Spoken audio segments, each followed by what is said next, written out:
I was raised in a Catholic family, but I wasn't so close to Jesus, like in my daily life. And then I got sick. 4 years ago, I got sick. I had breast cancer, and I was really, really scared with what was happening. And somebody called Uriel gave me a little bit of instruction of how I could really use this opportunity to deepen my faith. And not only Uriel, somebody else, I met a healer that taught me how to do a healing technique with Jesus. So, and that was kind of what really kept me like strong and really going.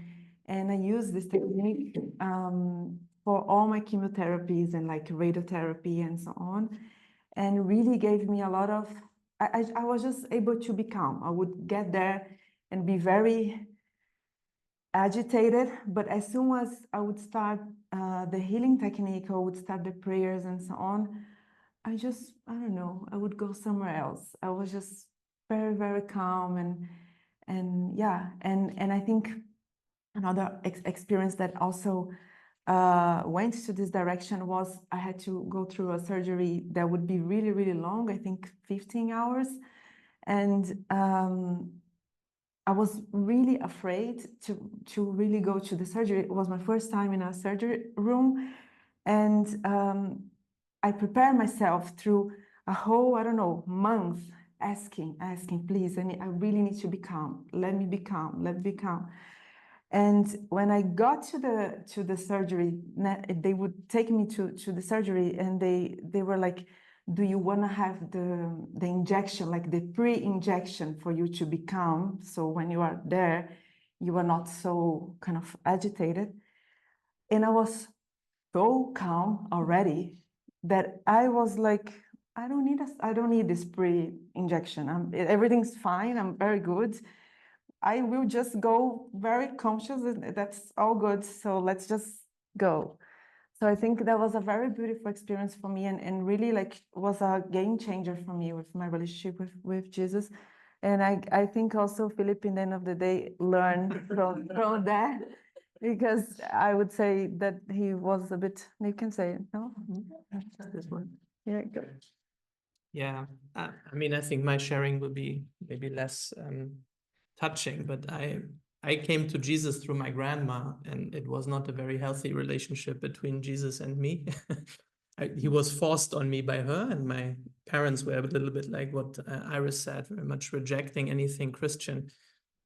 So when this idea came up during Larissa's treatment, for me was really strange in a way to open to this image I had of Jesus.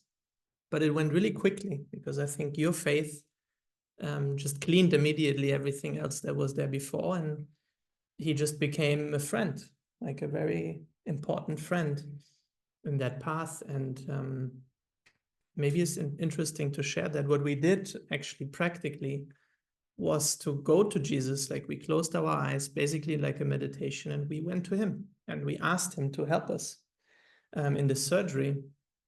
And I think it's a month before, more or less what you said, like we actually asked every day to go through the surgery. Yes. And to help basically the surgery to be successful.